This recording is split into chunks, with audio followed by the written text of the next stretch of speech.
ధ్వని పిలుచుచున్నది ప్రతి వారిని. వినుమా,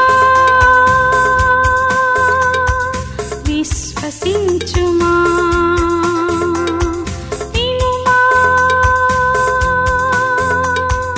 విశ్వసించుమా.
బైబిల్ తీయండి. యెహెజ్కేలు గ్రంథము 18వ అధ్యాయము 27-28 వచనాలు. మరియు దుష్టుడు తాను చేయుచు వచ్చిన దుష్టత్వము నుండి మరలి నీతి న్యాయములను జరిగించిన ఎడల తన ప్రాణమును రక్షించుకొనును. అతడు ఆలోచించుకొని తాను చేయుచు వచ్చిన అతిక్రమ క్రియలన్నిటినీ చేయక మానెను గనుక అతడు మరణము నొందక అవశ్యముగా బ్రతుకును. చాలా కష్టమైంది నాకు ఈ వాక్యం చెప్పడానికి. శుభమాని కొత్త సంవత్సరం ప్రభువా, నీ బిడ్డలందరూ వచ్చినప్పుడు దుష్టుడు అని వాక్యం ప్రారంభించమంటావా అని గింజుకులాడుతున్నాను మధ్యాహ్నం నుండి.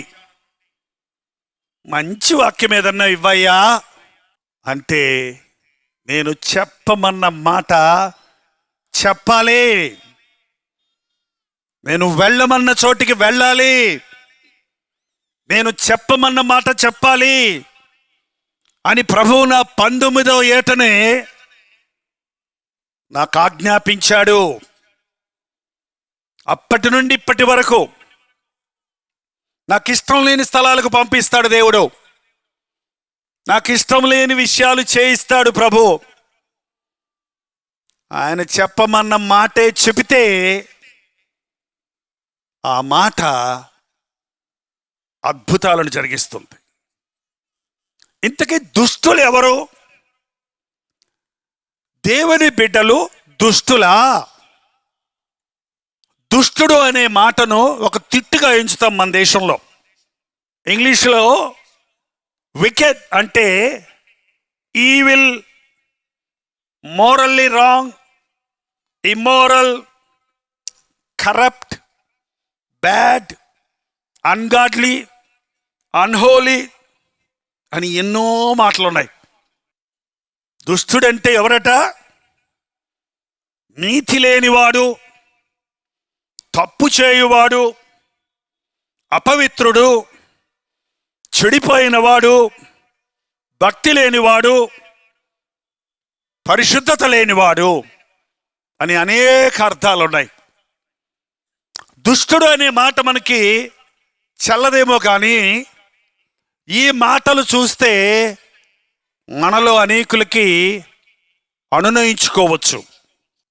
మనుష్యుణ్ణి దేవుడు యథార్థపరుడిగా చేశాడు, కానీ వాడు వివిధమైన తంత్రాలు కల్పించుకున్నాడని బైబిల్ చెప్తుంది. నీతి న్యాయములు కలిగిన దేవుడు తన సారూప్యంలో, తన ఆకారంలో మనుష్యుణ్ణి చేశాడు.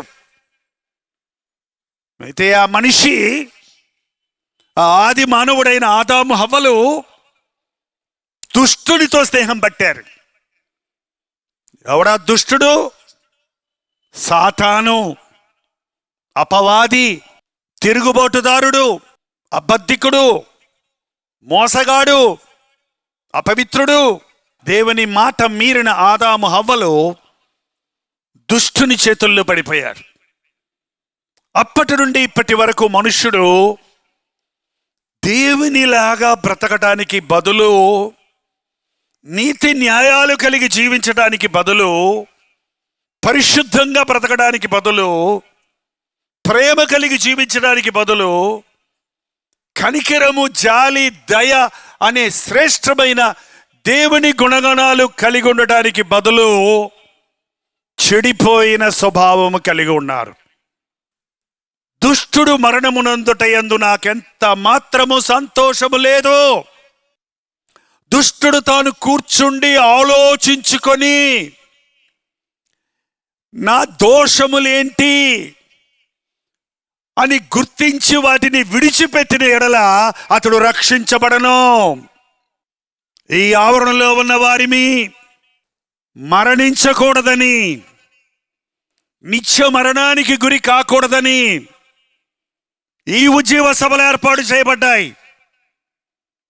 కొందరు అనుకుంటున్నట్టు ఆర్భాటాల కొరకు కాదు, గొప్పతనం కోసం కాదు, డబ్బులు పోగేసుకోవడానికి కాదు, సరదాగా సంతోషంగా కాలక్షేపం చేయడానికి కాదు.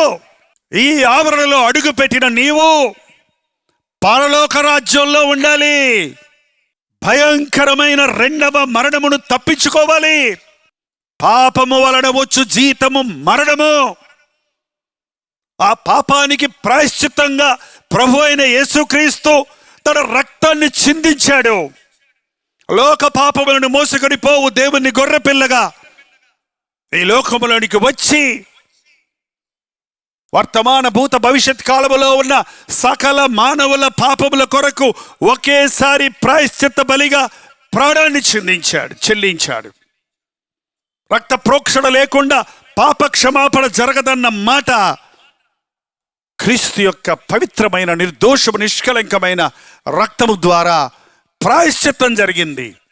పాపానికి విరుగుడు, మరణం మీద జయం, సాతానుని మీద విజయం సంపాదించిన క్రీస్తు నా కౌగిల్లోనికి రండి, నా చేతుల్లోనికి రండి, నా యందు విశ్వాసం ఉంచండి, మీ పాపాలు కడుగుతాను, మీ పాపాలు క్షమిస్తాను, మీకు నిత్య జీవానికి మార్గం చూపిస్తాను, నేనే మార్గము జీవము సత్యమునై ఉన్నానని బ్రతిమలాడుతుంటే, అనేక విధాలుగా ఈ రోజున ఆయన వాక్యం ద్వారా నిన్ను హెచ్చరిస్తూ ఉంటే మనుషుడు గుర్తించటం లేదు, మనుషుడు గ్రహించటం లేదు, తన స్థితిని తాను ఎరగటం లేదు.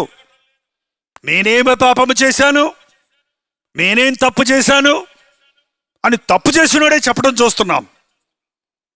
ఒక్కసారి మనం లోకంలో జరిగే సంగతులను వార్తల్లో వింటే, ఒక న్యూస్ పేపర్ తీసుకొని చదివితే అందులో కనబడేవి ఏంటి చెప్పండి?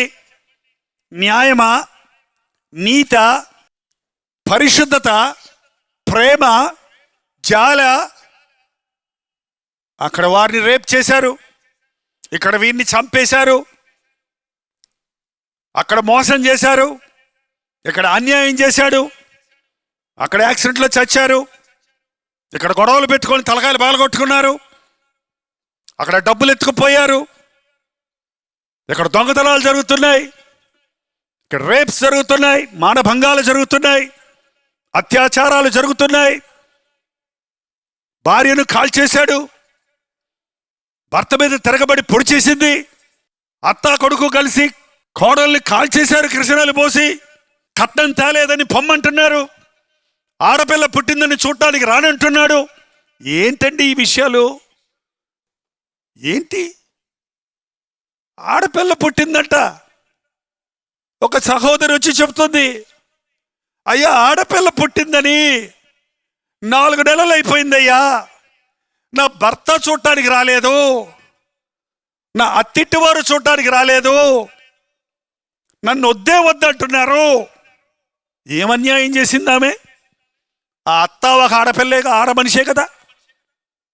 ఏంటంటే అత్తలకి ఆడపిల్ల పుట్టిందంటే కొడుకుని వద్దంటారేంటి? అన్యాయం, దుష్టత్వం. పురుషుడు భార్యను పోషించాలి, పురుషుడు కుటుంబాన్ని సంరక్షించాలి. ఎంతమంది పురుషులు ఈ రోజున త్రాగుడుకు బానిసలై తాగుతూ కూర్చుంటే, సంపాదించిందంతా తాగుతూ, ఇంటికి రాకుండా, ఇంటికి వస్తే భార్యను తిడుతుంటే కొడుతుంటే, అది చూస్తున్న పసిపిల్ల గుడ్డలు పగిలిపోతుంటే న్యాయమా ఇది? చెడిపోయిన మానవుడు తను తాను చెడగొట్టుకుంటూ ఇతరులను చెడగొడుతున్నాడు. ఒకడు పనికి మాలిన పని చేస్తూ మరడీకుల్ని కూడబెట్టుకుని వెళ్ళి పాపానికి లోబడుతున్నారు. ఒకప్పుడు వినేవాళ్ళం ఎక్కడో మానభంగం జరిగిందని, ఇప్పుడు సమూహ మానభంగమట. 5-6 కలిసి ఒక చిన్న బిడ్డను మీద అత్యాచారం చేశారంటే అవి మృగాల మనుషులా? దుష్టత్వం పెరిగిపోతుంది, అపవిత్రత పెరిగిపోతుంది. క్రైస్తవుడంటే ఎవడనుకుంటున్నావు? వీటి జోలికి పోనివాడు, ఇటువంటి పరిస్థితిని గురించి పశ్చాత్తాపడి విడిచిపెట్టి పాడైపోయిన లోకంలో పవిత్రంగా జీవించేవాడే క్రైస్తవుడు. ఎవడు పడితే వాడు క్రైస్తవుడు చెప్పుకుంటున్నాడు, ఎవడు పడితే వాడు బోధిస్తున్నానని చెప్పుకుంటున్నాడు. కాబట్టి యేసు ప్రభువు నామం నవ్వుల పాలవుతుంది. కాబట్టి యేసుక్రీస్తులో ఉన్న గొప్పతనాన్ని గుర్తించలేకపోతుంది ఈ లోకం. ఈ రాత్రి దేవుడు చెప్పబట్టున్నాడు, దుష్టుడా నువ్వు మరణమవుతావు, నీ దుష్టత్వం విడిచిపెట్టకపోతే, చెప్పకపోతే నీ పని చెప్తానంటున్నాడు నన్ను. ఆనాడు ఏస్కేల్కి చెప్పాడు అదే మాట. ఏమన్నాడు చూడండి, 23వ వచనంలో అక్కడే, దుష్టుడు మరణము నొందుట నాకెంత మాత్రమైన సంతోషము కలుగునా, తమ ప్రవర్తన దిద్దుకొని బ్రతుకుటయే నాకు సంతోషము. ఇదే ప్రభువు యెహోవా వాక్కు, ఇది యెహోవా వాక్కు, ఇది ప్రభువుకు దేవుని వాక్కు. ఇది దేవుని వాక్యమిలా చెబుతుందని చెప్పాలే కానీ నేను చెప్తున్నాననే మాట పుల్పిట్ మీద వినపడుతుంటే దేవుని స్వరం మనుషులు వినటం లేదు. కల్పనా కథలు కావాలి, కాలక్షేపం కావాలి, తాగుబోతోడిని ఆదరించాలే గాని తాగుడు మానవయ్యా, నువ్వు చేసేది దుష్టత్వం. ఈ రాత్రి ఇక్కడ తాగుబోతులుంటే ఇదే మీకు చివరి రాత్రి అగును గాక. You are not taking it serious. తాగుడు పర్వాలేదు, లేదు, ఏముంది, చిన్న అలవాటే కదా, ఏముంది, ఇది చిన్న చిన్న చిన్న చిన్న బలహీనతే కదా. ఎంత చక్కటి పేర్లు పెట్టుకుంటారో పాపానికి. చిన్న బలహీనతే కదా, చిన్న పొరపాటే కదా, చిన్న తప్పే కదా. పాపమేనండి అది. నువ్వు చేసేది ఎంత నీచమైన పని నీకు తెలిస్తే దాని మీద నీకు విరక్తి వస్తుంది, దాని మీద నీకు అసహ్యత వస్తుంది. నువ్వు ఆ పాపం నుంచి బయటపడాలని ఆశ వస్తుంది. ఎంతమంది తాగుబోతులు ఈ రోజున క్రీస్తు నామాన్ని పెట్టుకుని ఉంటారు, చర్చిలకు వస్తారు, 1వ తారీఖు మీటింగ్కి వెళ్తారు, మారిపోతాను అంటారు, మళ్ళీ పాత బతుకుతుంటారు. నీ ప్రవర్తన దిద్దుకో, నీ పాపమును ఒప్పుకో. నువ్వు హెచ్చరించకపోతే నిన్ను నేను లెక్క అడుగుతానన్నాడు దేవుడు. నువ్వు వెళ్ళి దుష్టుడా నువ్వు మరణిస్తావని చెప్పు, వారు తప్పులు ఒప్పుకొని సరిచేస్తే వాడు బతుకుతాడు, నిన్ను కూడా నేను ఒప్పుకుంటాను. నువ్వు చెప్పకపోతే ఆ బలి నీ మీద వేస్తానన్నాడు ప్రభు. సేవ చేయటం అంటే సరదా అనుకుంటున్నారండి? ఆ సేవ అంటే సరదా అనుకుంటున్నారా? కత్తి మీద సాము లాంటిది ఇది. ఖడ్గం పెట్టుకొని చేత్తో పట్టుకొని పక్కవాడిని పొడుచుకునేది ఇది. 2 అంచెల గల ఖడ్గము దేవుని వాక్యం. నీకు చెప్పేది కాదు, నాకు చెప్పుకునేది ఇది. ఇతరులకు ప్రసంగించిన తర్వాత నేను భ్రష్టుడైపోతానేమోనని నన్ను నేను నలగొట్టుకుంటానన్నాడు దైవజనుడైన పౌలు. దేవుని సేవ చేయటం అంటే తమాషా కాదు, అగ్నితో ఆడటం లాంటిది. ఈ రోజున అనేకులు దేవుని నామాన్ని పట్టుకొని ఇష్టానుసారంగా జీవిస్తూ ఉన్నారు. ఈ రాత్రి ఇక్కడ ఉన్న ప్రతి ఒక్కరు కూర్చొని ఆలోచించుకోండి. అన్యాయం నాలో ఉందా? అసభ్యత నాలో ఉందా? అపవిత్రమైన జీవితం నాలో ఉందా? నా భార్యకు నేను అన్యాయం చేస్తున్నానా? నా భర్తను నేను మోసగిస్తున్నానా? నా బిడ్డలు నేను నిర్లక్ష్యంగా పెంచుతున్నానా? త్రాగుడు వంటి దురభ్యాసాలకు నేను బానిసగా ఉన్నానా? లైంగిక పాపాలకు చోటిస్తున్నానా? సెల్ ఫోన్లో పనికిమాలిన బొమ్మలు చూస్తూ మనసంతా పాడు చేసుకుంటున్నానా? జీవితాన్ని నాశనం చేసుకుంటున్నానా అని పరిశీలించుకో. పశ్చాత్తాపడు, అప్పుడు నువ్వు బ్రతుకుతావు,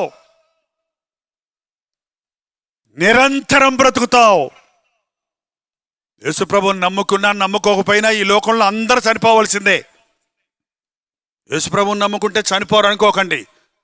పాస్టర్ గారులమైన మేము చచ్చిపోతాం, ప్రార్థన చేసేవాడు చచ్చిపోతాడు, చెడ్డోళ్ళు చచ్చిపోతారు, మంచోళ్ళు చచ్చిపోతారు. మరణం అందరికి వస్తుంది. కానీ మరణించిన తరువాత తీర్పు ఉంది. క్రీస్తుని నీవు అంగీకరిస్తే, క్రీస్తు రక్తంలో కడగబడితే, క్రీస్తు యేసునందున్న వారికి ఏ శిక్షా విధి లేదు.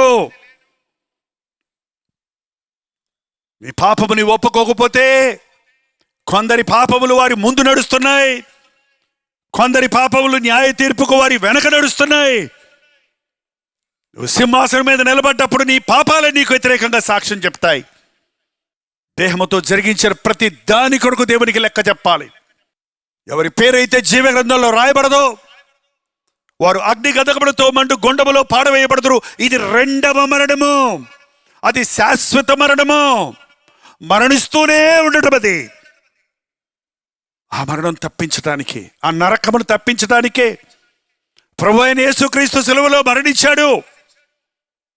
ప్రభు అయిన యేసుక్రీస్తు తాను వస్తానన్న ప్రభువు రాకుండా తామసం చేస్తున్నాడు.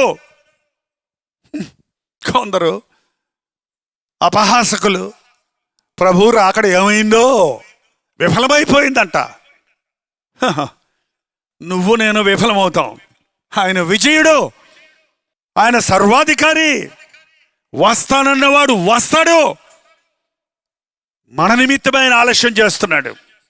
ఏ ఒక్కడు నశించకూడదు, ప్రతి ఒక్కరూ రక్షించబడాలని ఆశిస్తూ ఉన్నాడు. ఈ రాత్రి ఇక్కడున్న వారి ఒక్కొక్కరు పరీక్షించుకుందాం. బైబిల్లో నాబాలు అనే ఒకడున్నాడండి. అతడు మంచి కాలేబు వంశానికి చెందినవాడు. కాలేబు అంటే నిండు గుండెతో నిండు హృదయంతో ప్రభువుని వెంబడించిన వాడు, ఆశీర్వదించబడిన జనాంగంలో నుంచి వచ్చినవాడు. బయలుదేరిన ఇశ్రాయేలు జనాంగంలో కాలేబు యెహోషువలు మాత్రమే కానానులో ప్రవేశించారు, ఐగుప్తు నుండి బయలుదేరిన వారిలో. అటువంటి వంశంలో నుంచి వచ్చాడు ఆయన. మిగుల ఆస్తి గలవాడు, చాలా డబ్బుంది. ఎందుకంటే పితరుల ద్వారా ఆశీర్వదించబడినప్పుడు ఆస్తిపాస్తులు ఉన్నాయి. అతనికి అందమైన రూపసి అయిన సుగుణవతి అయిన అబీగయేల్ అనే భార్య ఉంది, చక్కటి భార్య ఉంది. ఇంకేం తెగులు చెప్పండి వాడికి, ఇంతకంటే గట్టిగా తిట్టాలనిపిస్తలేదు. మంచి వంశంలో పుట్టాడు, మంచి భార్యనిచ్చాడు, ఆస్తి ఉంది, ఆరోగ్యం ఉంది, ఇంకేం రోగం ఆయనకి? పొద్దులేస్తే తాగుతా కూర్చుంటాడు. తాగుబోతులు విందులు, ఆ డబ్బంతా తాగడానికే. దావీదు పంపించాడు, అయ్యా ఏదన్నా గొర్రెల బొచ్చు కత్తిరిస్తున్నావట, కొంచెం ఏదైనా మాంసం కొద్దిగా ఇయ్యాయా, కొంచెం ఏదైనా పంచు నీకు ఉండదాన్ని అంటే, బాబాయ్ నీకెందుకు ఇవ్వలేరు, నువ్వు అని ఇష్టం వచ్చినట్టు మాట్లాడాడు. నువ్వెవడో నాకు తెలియదు, నీ దేవుడు ఎవడో నాకు తెలియదు అని ఆ డబ్బంతా తాగుబోతుల్ని పిలుచుకొని రాజులు విందు చేసినట్టు విందు చేసుకుంటున్నాడు. సంపాదించిన సంపాదన భారీ ఖర్చు పెట్టకుండా ఫ్రెండ్స్తో ఖర్చు పెట్టి తిరుగుతావేంటయ్యా? నువ్వు దుష్టుడువా నీతిమంతుడువా చెప్పు? నువ్వు సంపాదించిన డబ్బుతో నీ భార్య బిడ్డల్ని పోషించకుండా నిన్ను నీవే సంతోష పెట్టుకోవడానికి ప్రయత్నిస్తావేంటి?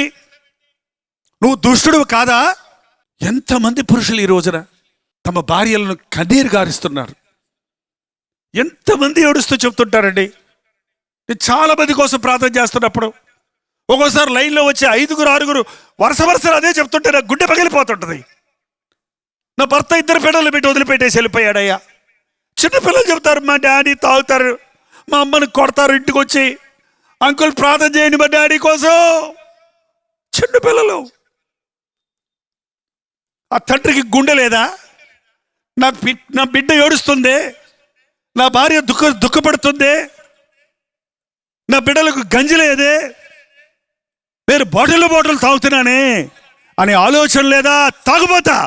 ఈ రాత్రి దేవుడు నీతోటే మాట్లాడుతున్నాడు. ఈ రాత్రి నువ్వు బ్రతకాలని ఆశిస్తున్నాడు. ఈ రాత్రి నువ్వు త్రాగుడు అసహించుకోవాలి. అది ఎంత హీనమైందో, ఎంత అసహ్యమైందో, ఎంత నిన్ను బాధపడుతుందో, నీ కుటుంబాన్ని పాడు చేస్తుందో నువ్వు గుర్తించుకోవాలి. నువ్వు ఆలోచించుకో. అప్పుడు నీకు అసహ్యత పుట్టుద్ది ఆ పాపం మీద. అప్పుడు దాని జోలికి అలవనివి కాదు. ఈ రోజున ఎంతో మంది తాగుబోతులు పశ్చాత్తాపడి ప్రభు సాక్షులుగా బ్రతుకుతున్నారు.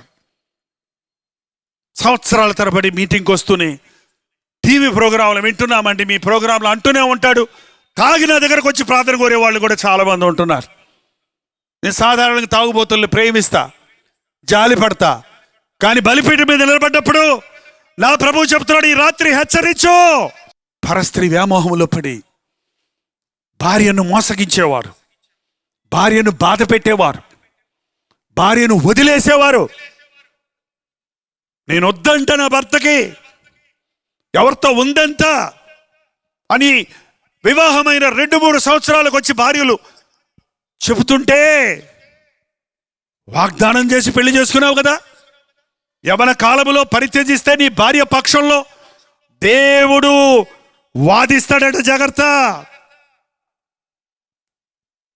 భార్యను విడనాడి మరొకతను వివాహము చేసుకుని వాడు వ్యభిచారము చేయుచున్నాడని ప్రభు చెప్పాడు. వ్యభిచారులను వేశ్యాగులను దేవుడు తీర్పు తీర్చక మానడు. ఇది వ్యభిచార తరం అండి. ఇది సర్వసాధారణమైపోయింది. ఏమండి చనువుగా ఉంటాం అంతేనండి, ఏదో కాసేపు జోకులు వేసుకుంటాం మేము.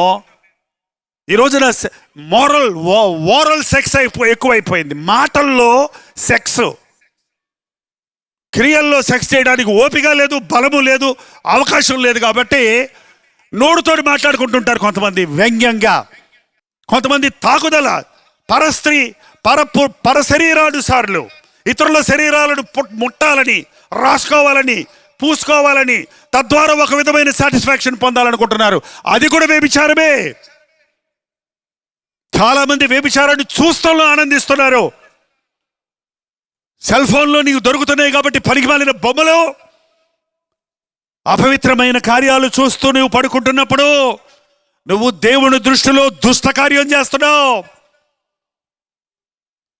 యోసేపును పోతిఫర్ భార్య పట్టుకొని నాతో శయనించు అన్నప్పుడు ఏమన్నాడో తెలుసా యోసేపు?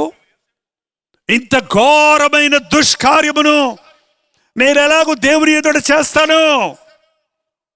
ఇది దుష్కార్యము. పరపురుషుని భార్యను ముట్టడం దుష్కార్యము. పర శరీరానుసారులుగా ఉండడం దుష్ట కార్యాలు. నువ్వు యేసు ప్రభువుని నమ్మానంటే వీటికి దూరంగా ఉండు. నువ్వు క్రైస్తవుడు అనుకుంటే ఇవి నీ పక్కకు రాకూడదు, నీ బ్రతుకులో చోటు చేసుకోకూడదు. ఇప్పటికే అట్టి స్థితిలో నీవు ఉంటే పశ్చాత్తపడు. ఎంత మంచి దేవుడు అండి.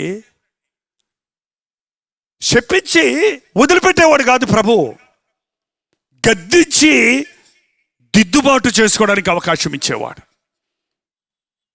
నీ తప్పును తెలుసుకుంటే చాలు, మరుక్షణం నువ్వు ఆయన కౌగిల్లో ఉంటావు. నీ తప్పు నువ్వు తెలుసుకున్నంతసేపు ఇది తప్పు కాదులే, ఇది పెద్ద తప్పు కాదులే అనుకున్నంతసేపు నువ్వు అలాగే మొండికెత్తేస్తున్నావు, బండగుండి కలిగిన వాడిగా అయిపోతున్నావు. నాబాలుకి ఎంత చెప్పినా ఎంత కృతజ్ఞత లేదు. నేను అడిగితే బాగోదు కానీ నీకు దేవుడు ఒక మంచి భార్యని ఇచ్చాడా లేదా? ఒక ప్రార్థనాపరురాలైన భార్యని ఇచ్చాడా లేదా?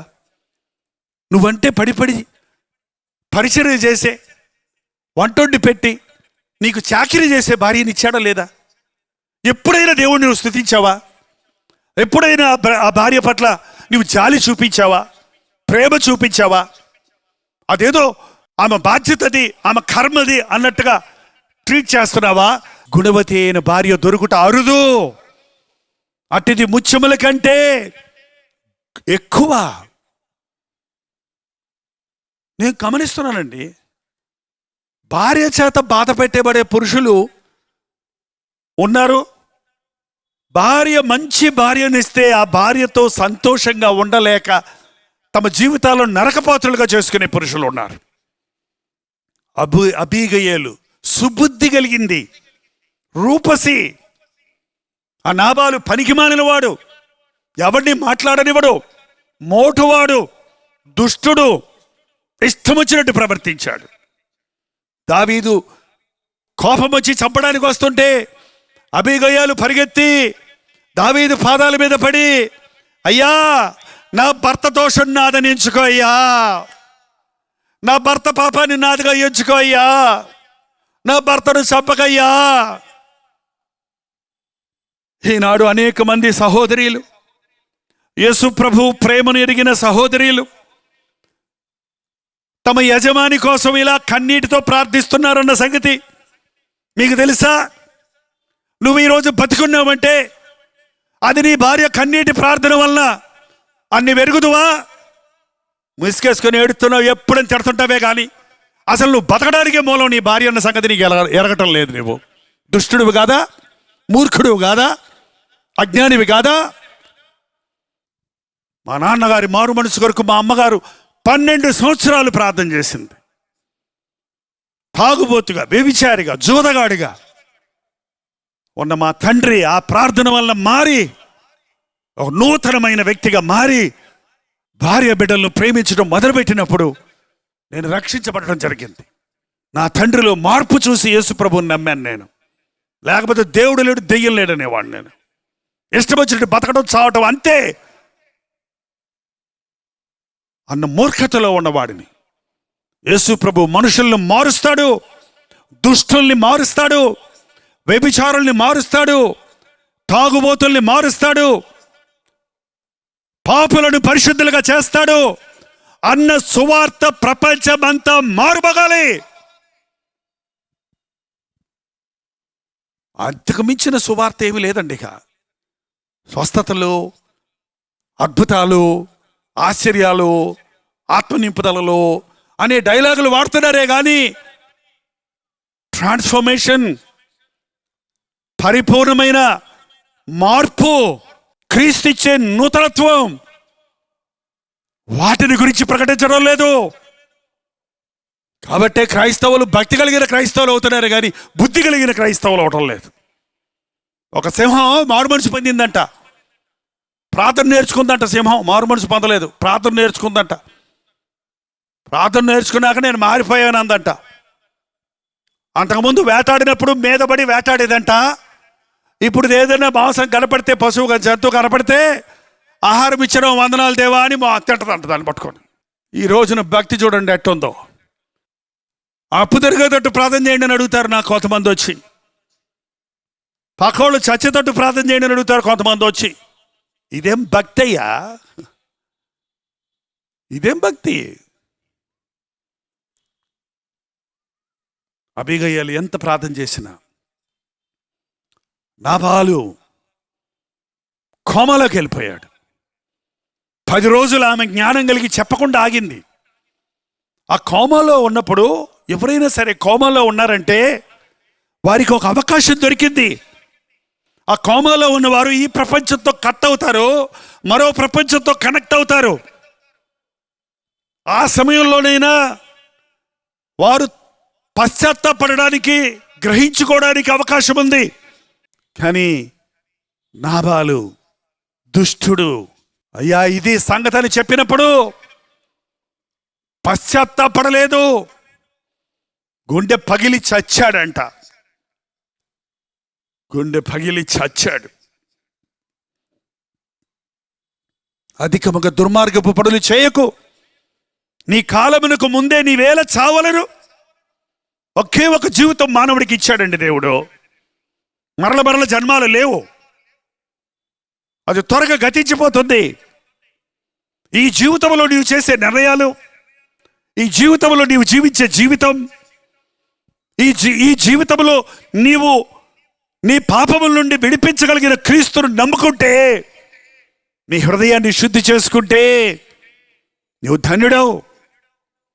నరకంలోకి వెళ్ళాక మారు మనసు పొందుదామని ఏడ్చినా, పాపాలు ఒప్పుకున్నా, పశ్చాత్తాపడినా అక్కడ ఏడ్పు పళ్ళు కొరుకుటే కానీ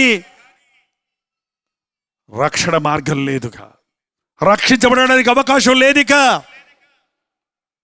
ఇదే అనుకూలమైన సమయము, ఇదే రక్షణ దినము.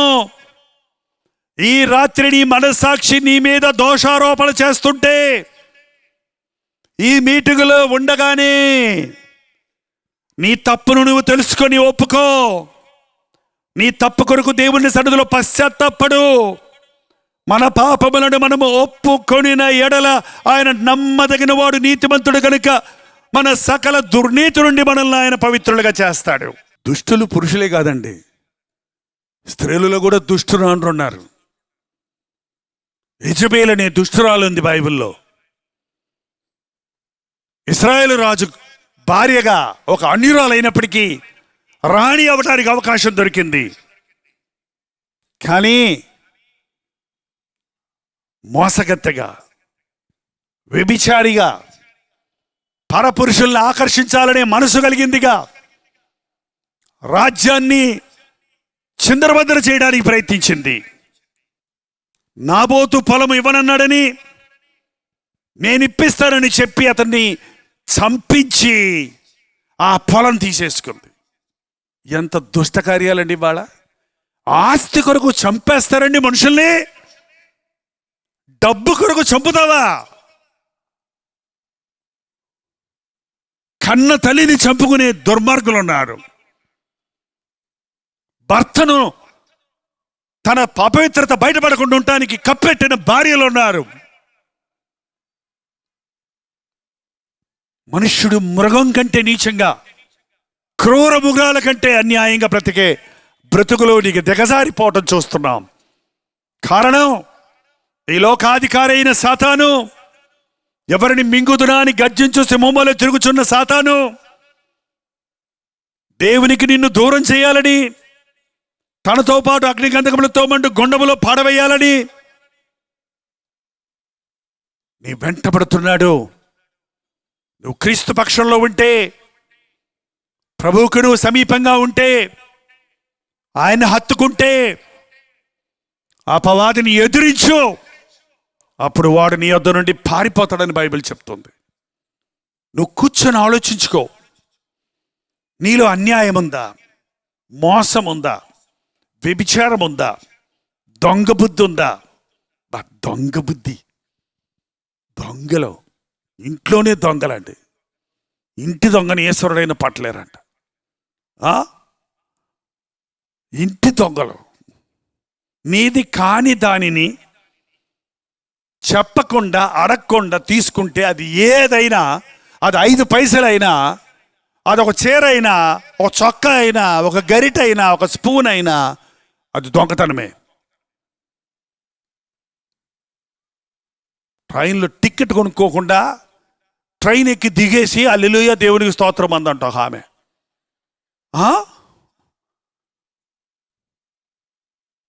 ప్రసంగం చేస్తానికి వెళ్తుందంట పాస్టరమ్మ గారు. అందరూ విశ్వాసులు వచ్చారు. ట్రైన్ దిగాక, ప్రయాణం ఎలా జరిగిందమ్మా? చాలా బాగా జరిగింది, హల్లెలూయా దేవుడు అద్భుతం చేశాడు. టికెట్ కొనుక్కోకుండా ట్రైన్ ఎక్కాను. టీసీ వచ్చేటప్పటికి నేను టాయిలెట్లోకి వెళ్ళాను. బయటకు వచ్చేటప్పటికి ఆయన వెళ్ళిపోయాడు. హల్లెలూయా అద్భుతం జరిగిందంట. ఏం అద్భుతాలండి, చవకబారు అద్భుతాలు. ఇలాంటి అద్భుతాల గురించి చెప్తారేంటి మనుషులు ఈ రోజున? అరే, యేసు ప్రభు చేసిన మొదటి అద్భుతం ఏంటో తెలుసా? నీటిని ద్రాక్షరసంగా మార్చాడు. అంటే ఇక నీళ్ళు తాగొద్దు, అందరం ద్రాక్షరసం తాగుదామంటారేమో. తాగండి, మంచిదే. ద్రాక్ష పళ్ళు తెచ్చుకొని జ్యూస్ చేసుకొని తాగండి, వంటికి మంచిది, పుష్టి.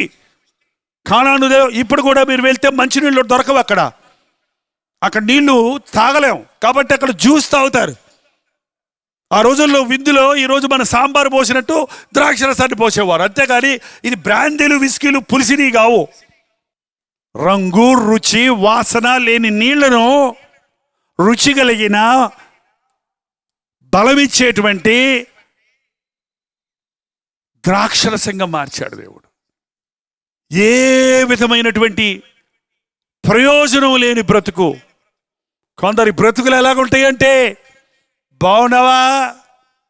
బాగున్నాను. ఎందుకు అలా ఉన్నావు? ఏమో. తిన్నావా? తినుంటా. ఉద్యోగం లేదా? ఉంది. బైక్ కొనుక్కున్నావంట?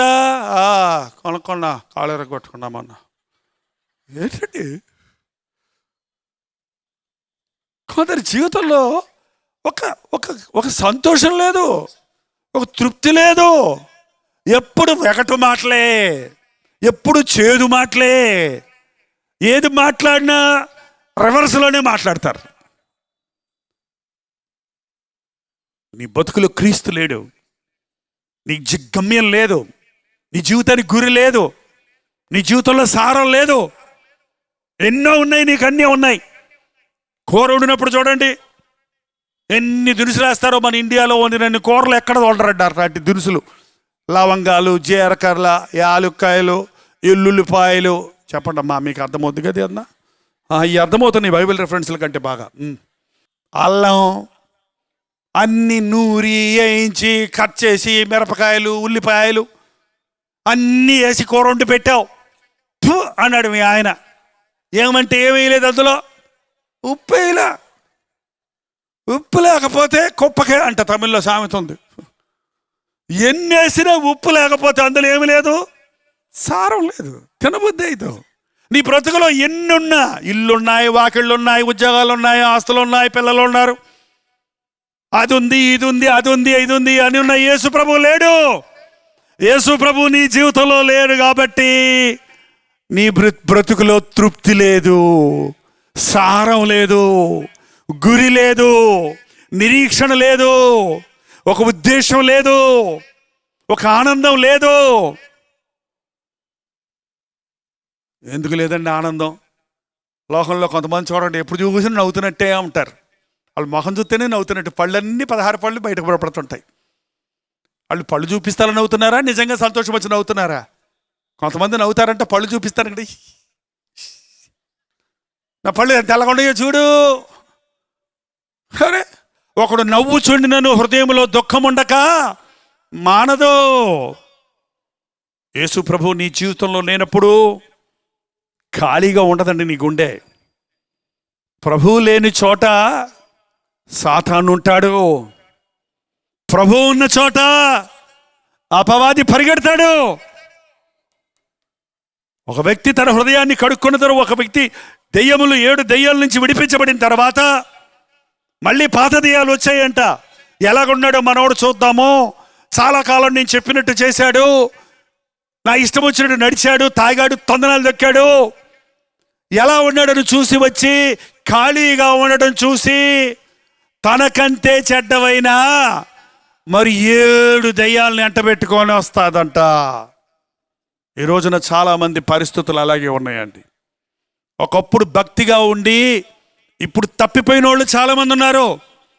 ఒకప్పుడు బైబిల్ని ప్రసంగించి బైబిల్ అంతా ఒట్టిదని చెప్పే బుద్ధిహీనులు ఉన్నారు. ఈ రోజున 7 దెయ్యాలు పట్టాయి నీకు. ఒకప్పుడు ప్రార్థన అంటే పరిగెత్తి ఇవాళ దేవుడు లేడు, దెయ్యలేడు అంటున్నావు. ఎందుకు తెలుసా? నువ్వు కాదది, నీకు పట్టిన దెయ్యం. దేవుడు లేడనేవాడు బుద్ధిహీనుడు. మునుపటి స్థితి కంటే కడపటి స్థితి భయంకరమైపోతుంది.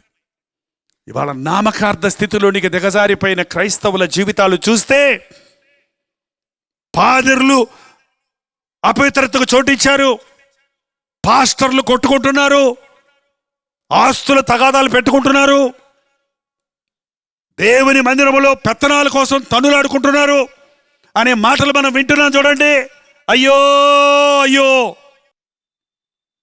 దేవునికి చోటు లేని చోట లోక కార్యాలకు చోటు ఉంటుంది.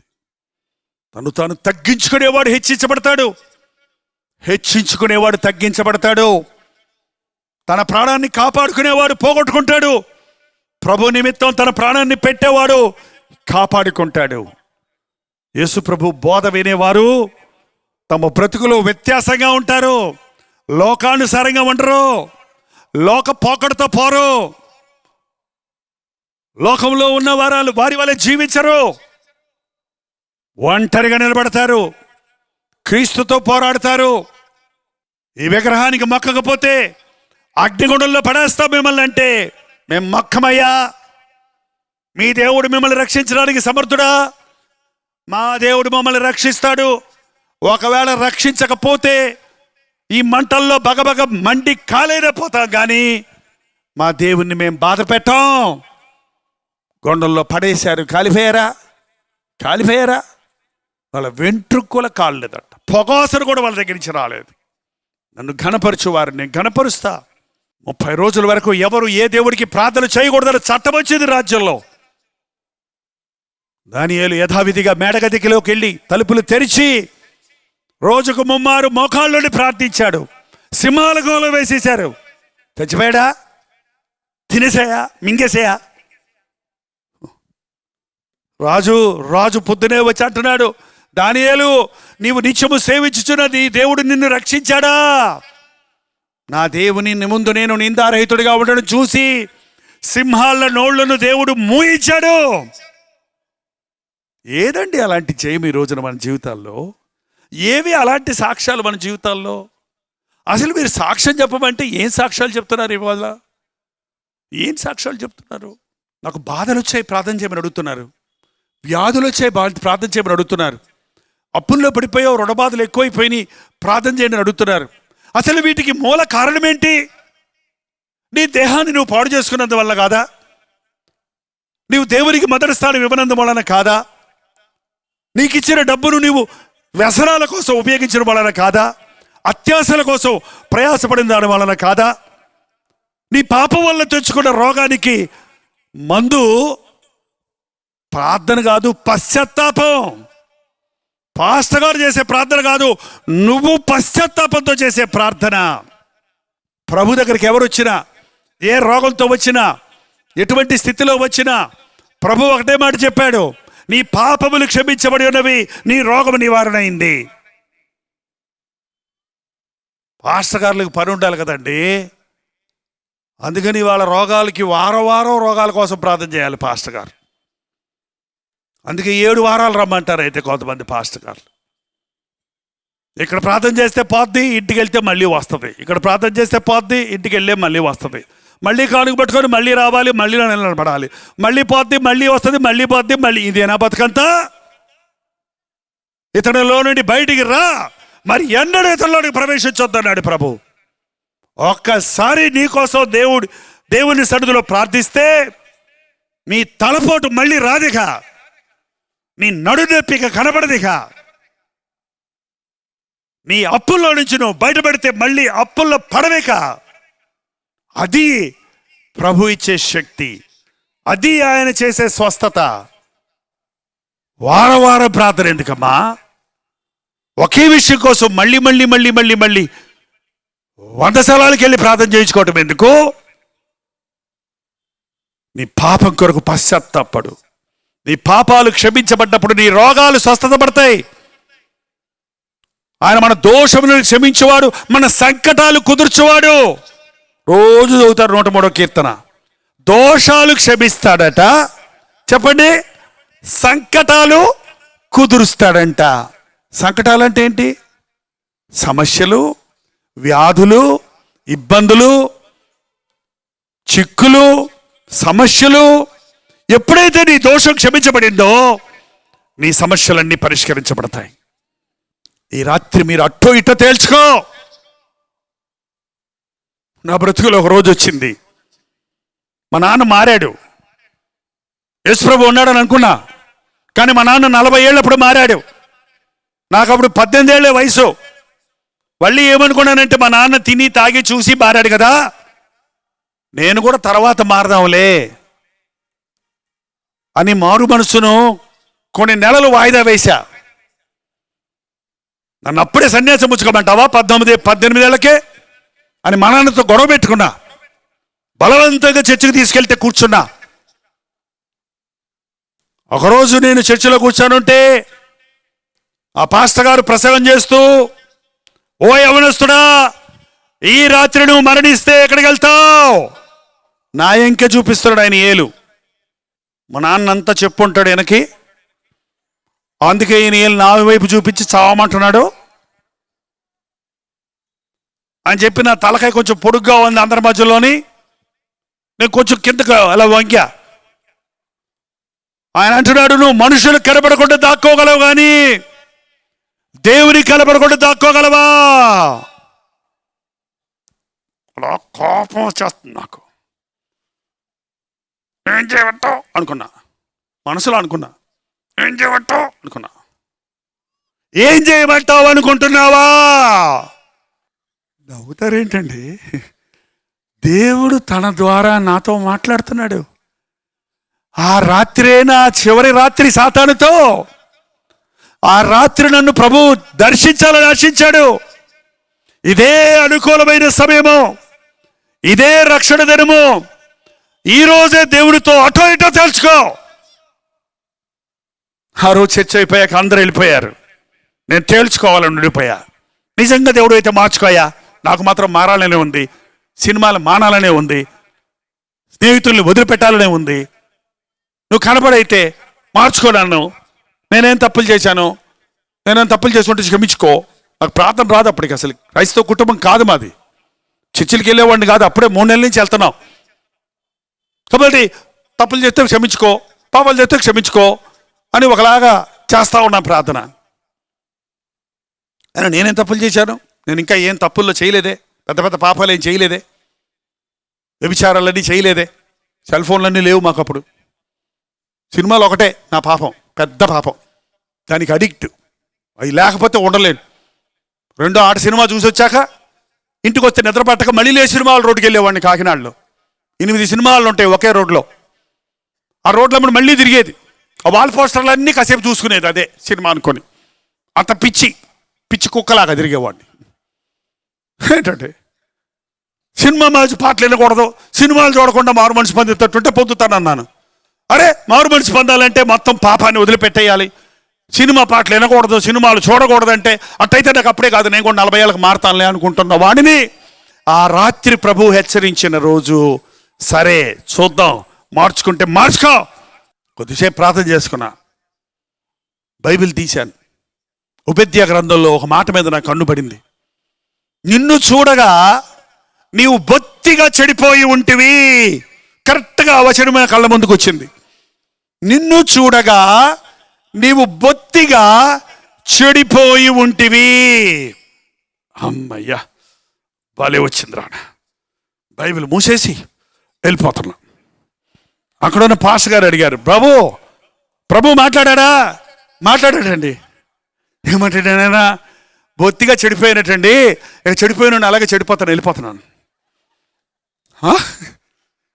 బుద్ధి లేనాడా అన్నాడు ఆయన. కోపం వచ్చింది నాకు కొంచెం. నువ్వు డాక్టర్ గారి దగ్గరికి వెళ్తావు, నీకు క్యాన్సర్ ఉంది అంటాడు. క్యాన్సర్ ఉందండి, థ్యాంక్స్ అండి, చచ్చిపోతాను, వెళ్ళిపోతాను అంటావా?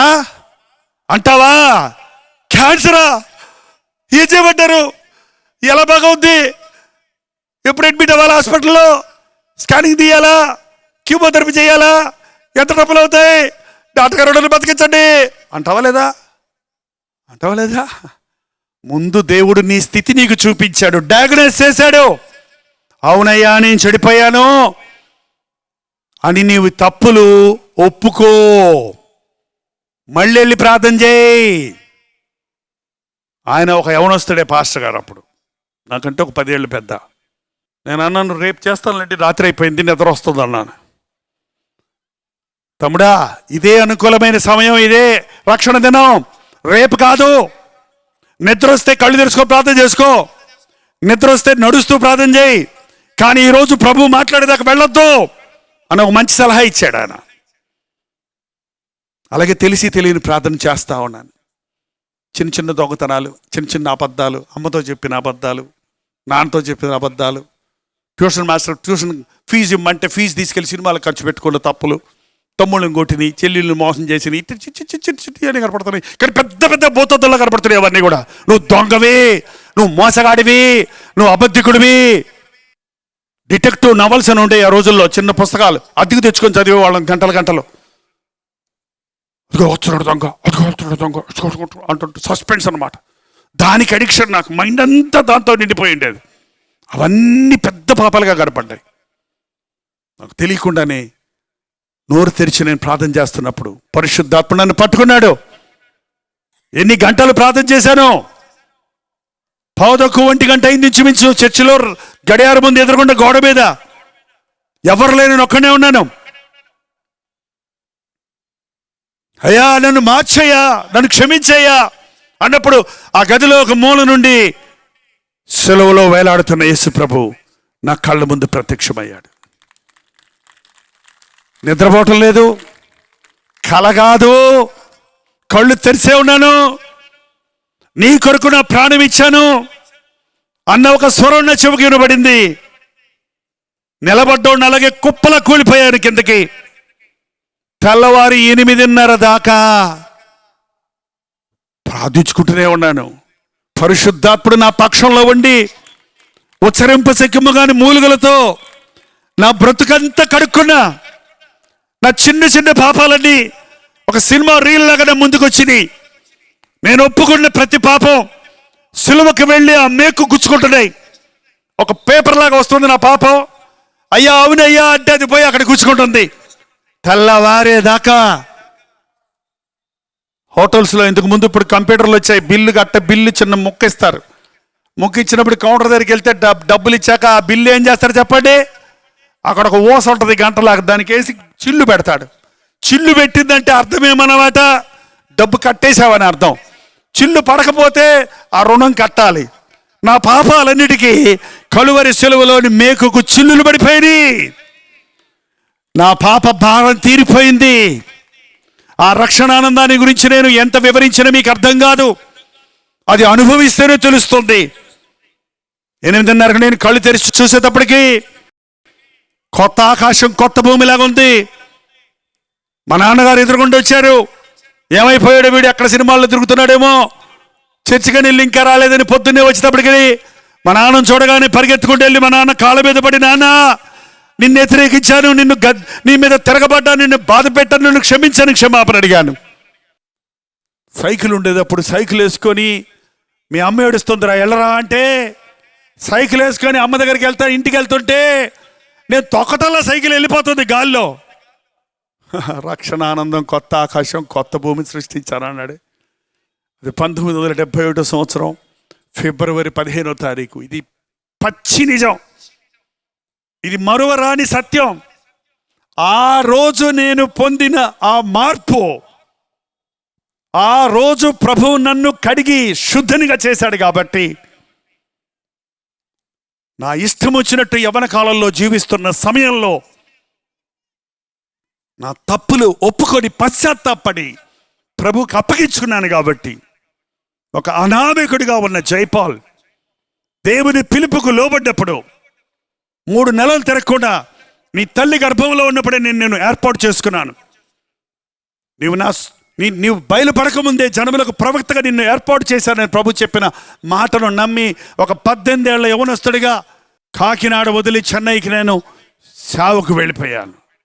ఆ రోజు నుంచి ఈ రోజు దాకా నా దేవుని కృప వలన నేను బ్రతుకుతున్నాను, నేను దీవించబడుతున్నాను, నేను హెచ్చించబడుతున్నాను, నేను ఆశీర్వదించబడుతున్నాను.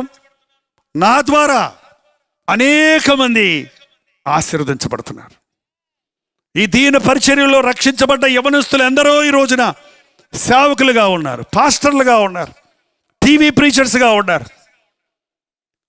ఒక వ్యక్తిని ప్రభువు పట్టుకున్నప్పుడు అతని ద్వారా దేవుడు ఎన్ని గొప్ప తలంపులు కలిగి ఉంటాయో అని నేను ఆలోచించినప్పుడు జనములకు ఆశీర్వాదకరంగా చేస్తున్నాడు.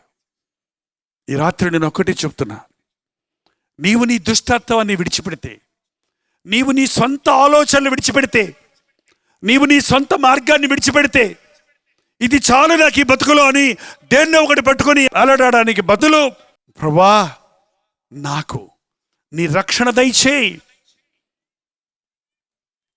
నన్ను జ్ఞాపకం చేసుకో అంటే నీ పట్ల దేవునికి గొప్ప తలంపులు ఉన్నాయి. దేవుని సమయాన్ని వృధాపరచుకోకండి. మీ జీవితం సమయం గడిచిపోతుంది. మీలో చాలామంది టీనేజ్ దాటిపోయారు, నడి వయసు దాటిపోయారు, కుటుంబీకులైపోయారు, భార్య బిడ్డలై ఉన్నారు. ఇంకా బుద్ధి రాలా, ఇంకా గ్రహింపలేదు, ఇంకా మార్పు లేదు.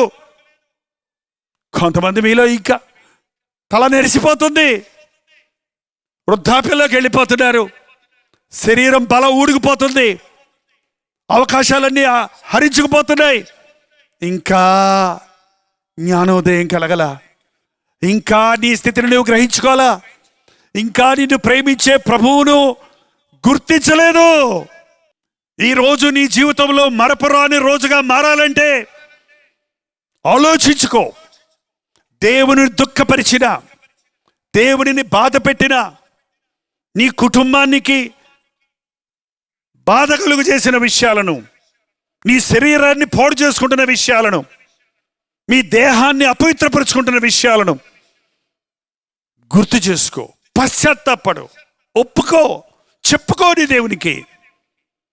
ప్రార్థన వినేవాడు ఆయన, స్వస్థపరిచేవాడు ఆయన, క్షమించేవాడు ఆయన, బ్రతకాలని ఆశించేవాడు ఆయన.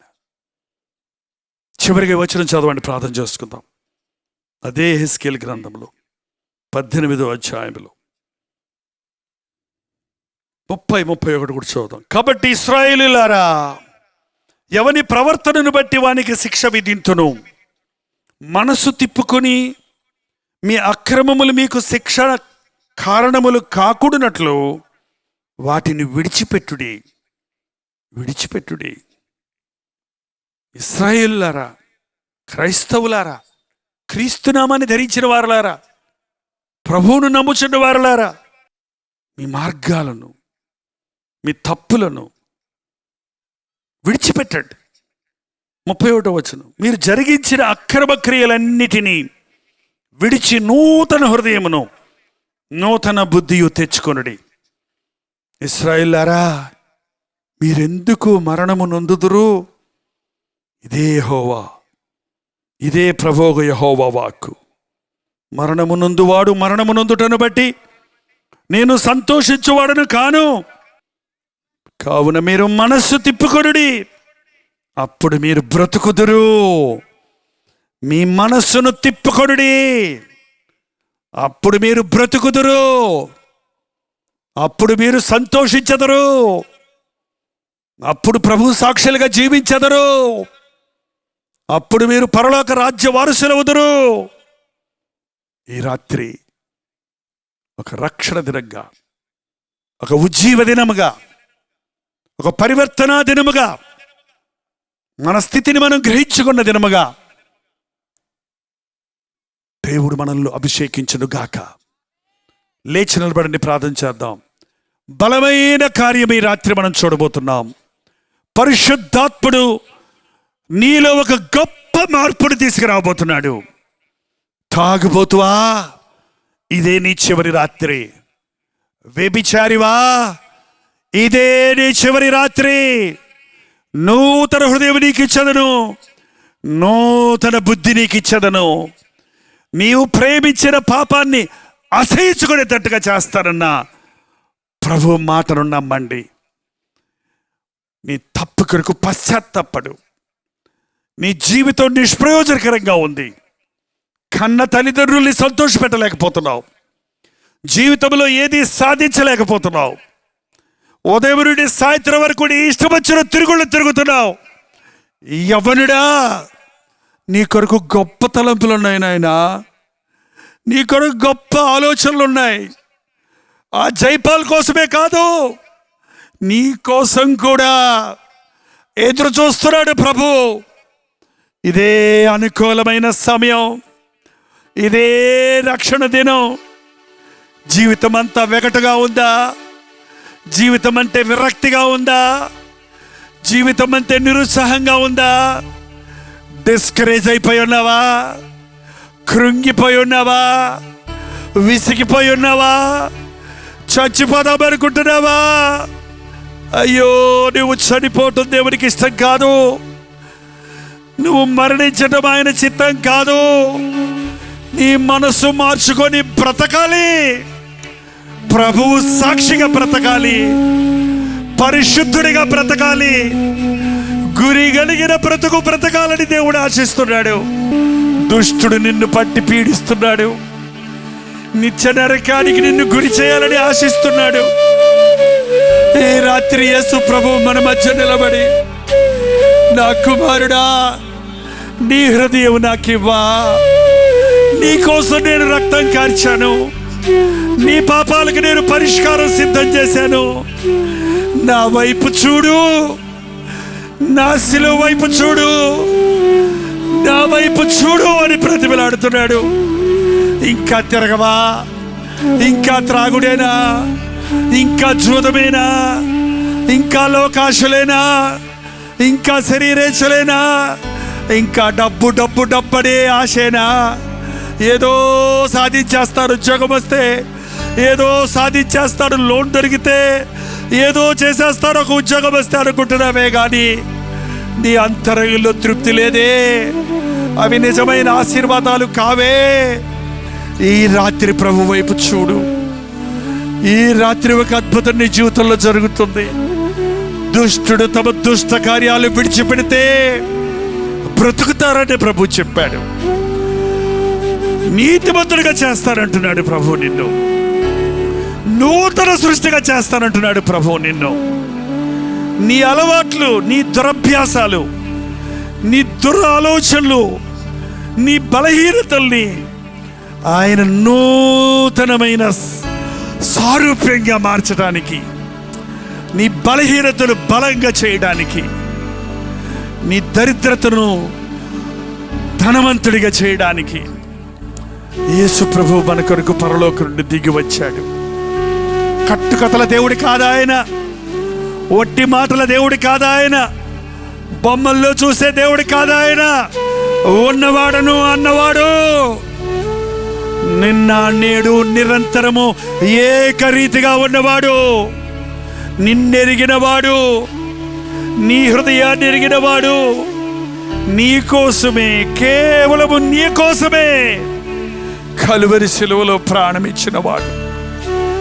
నిన్ను ప్రేమించిన ప్రభు వైపు నువ్వు చూడవా? నీ కొరకు చనిపోయిన ప్రభు వైపు నీవు చూచి విశ్వసించవా? నీ పాపముల కొరకు ప్రాయశ్చిత్తం చేశాడు. ఇంతవరకు నీవెన్ని పాపాలు చేశావో, ఎంతగా నిన్ను నీవు నాశనం చేసుకున్నావో, ఎంతగా నీవు తిరుగుబాటు చేశావో, ఎంతగా నీ శరీరాన్ని పాడు చేసుకున్నావో పర్వాలేదు. పశ్చాత్తాపడితే నువ్వు పోగొట్టుకున్నవన్నీ తిరిగిస్తానంటున్నాడు. నీకు నూతనమైన జీవితాన్ని ఇస్తానంటున్నాడు. అయ్యా, ప్రభువుకు నీ హృదయం ఇవ్వా? యేసు ప్రభునందు విశ్వాసం ఉంచవా? నువ్వు మరణించకూడదని, నీ జీవితాన్ని నాశనం చేసుకోకూడదని, నువ్వు అర్థాంతరంగా మరణించి నీ నరకంలో కళ్ళు తెరవకూడదని ఈ రాత్రి హెచ్చరించమంటున్నాడు. నిన్ను ప్రేమించిన దేవుడు నిన్ను గద్దిస్తానికి తన సేవకుడిని ఇక్కడ నిలబెట్టాడు. నీ మీద ఆయన కోపం కాదు, నీ మీద ఆయనకి ప్రేమ, నీ మీద ఆయనకి ప్రేమ. నీవు నశించిపోవటం చూడలేక, నీ త్రాగుడిలో నీవు నాశనం అయిపోవటం చూడలేక, నీ కుటుంబాన్ని నువ్వు విచ్ఛిన్నం చేసుకోవడం చూడలేక ఈ రాత్రి హెచ్చరిస్తున్నాడయ్యా. యేసు వైపు తిరగవా? నీ జీవితాన్ని ప్రభువుకి ఇవ్వవా? రెండు చేతులు పైకెత్తి, చేతగాని వాడిని ప్రభువా, ఏం చేయలేని వాడిని ప్రభువా, నీకు లోబడిపోతున్నానయ్యా, నీకు అప్పగించుకోవడానయ్యా. నన్ను భరించేవాడివి నీవే, నన్ను మోసేవాడివి నీవే, నన్ను నడిపించేవాడివి నీవే. నేను నీ సొత్తు, నేను నీ సొత్తు అయ్యా. నీ ఇష్టమే చేస్తానయ్యా, నీ కోసమే బ్రతుకుతానని నోరారా చెప్పండి యేసయ్యకి. నిన్ను కౌగిలించుకుంటాడు, నీ కన్నీరు తుడుస్తాడు, నీ పాపాలు క్షమిస్తాడు, నీ శరీరాన్ని స్వస్థపరుస్తాడు. నీ జీవితంలో రక్షణానందంతో గంతులు వేస్తూ ఆయన సాక్షిగా జీవించగలుగుతాం. ప్రార్థన చేసుకుందాం. పరిశుద్ధుడా, ప్రేమగల తండ్రి, ఒక్కసారి మమ్మల్ని చూడు నాయన, ఒక్కసారి మమ్మల్ని చూడు నాయన. ఎంతకాలం మా ఇష్టానుసారంగా జీవించి అంతకంతకి చెడిపోయే స్థితిలో ఉంటామయ్యా. ఈ రాత్రి నీ హెచ్చరికను తీసుకొని, దుష్టుడు మరణముందుట యందు నాకెంత మాత్రము సంతోషము లేదు, తాను చేసిన కార్యాలను తలంచి ఆలోచించి పశ్చాత్తాపడి బ్రతకవలన నేను ఆశిస్తున్నానన్నమాట మా గుండెల్లో క్రియ జరిగించిన ఆయన. మాలో ఏ లోపాలున్నా, ఏ బలహీనతలున్నా, ఏ పాపాలున్నా, ఏ విషయంలో సాతాను మమ్మల్ని పట్టి పీడిస్తున్నా, ఈ రాత్రి నీ మీద మేము ఆధారపడుతున్నాము గనుక మమ్మల్ని విడిపించము నాయన. పరస్త్రీ వ్యామోహంలో పడి లైంగిక పాపాలకు చోటిచ్చి మానసికంగా కృంగిపోయి అటు భార్య బిడ్డలు సంతోషపెట్టలేక, అతడు తన జీవితాన్ని చక్కబెట్టుకోలేక సతమతమవుతూ పాపపు ఊబిలో చిక్కుకున్న వారిని నాజరేయుడైన యేసుక్రీస్తు నామములో విడుదల చేయుచున్నాము తండ్రి.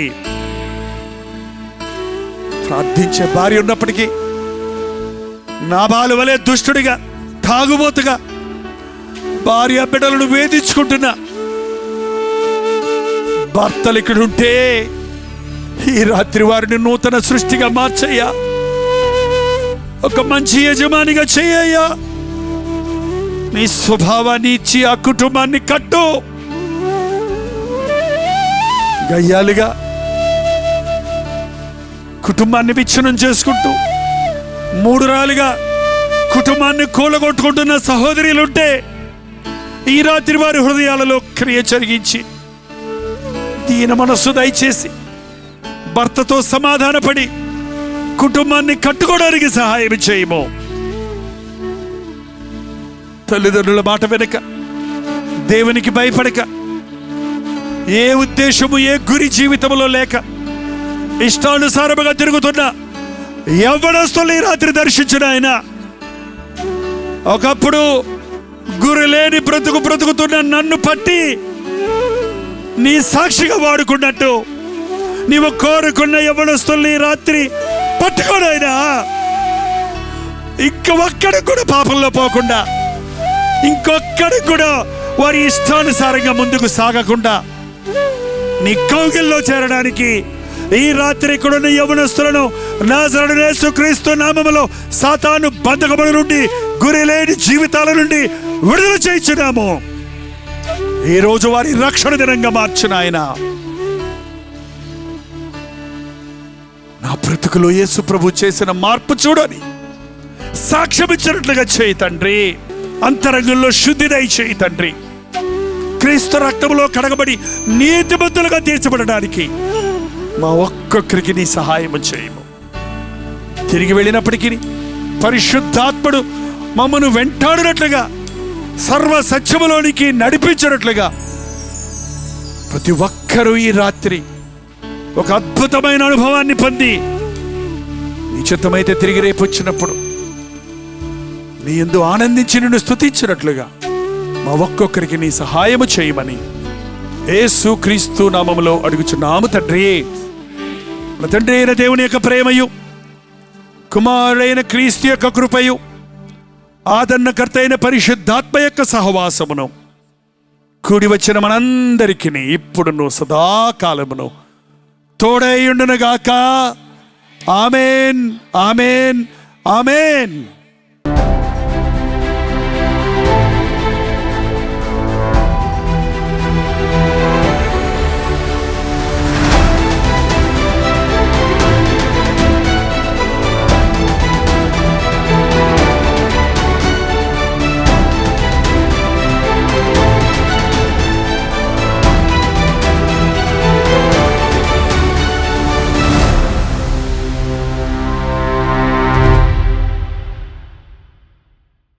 మీ ప్రార్థన అవసరతుల భారాలు 954041 నెంబర్కి వాట్సాప్ చేయండి, లేక వాయిస్ మెసేజ్ పంపండి. మీ కొరకు ప్రార్థించడానికి, మీ పక్షంలో దేవుని సందులో విజ్ఞాపన చేయడానికి మేము ఆశిస్తున్నాం. మీరు ప్రార్థించండి, అప్పుడే దేవుని అద్భుత కార్యాలు చూడగలుగుతాం.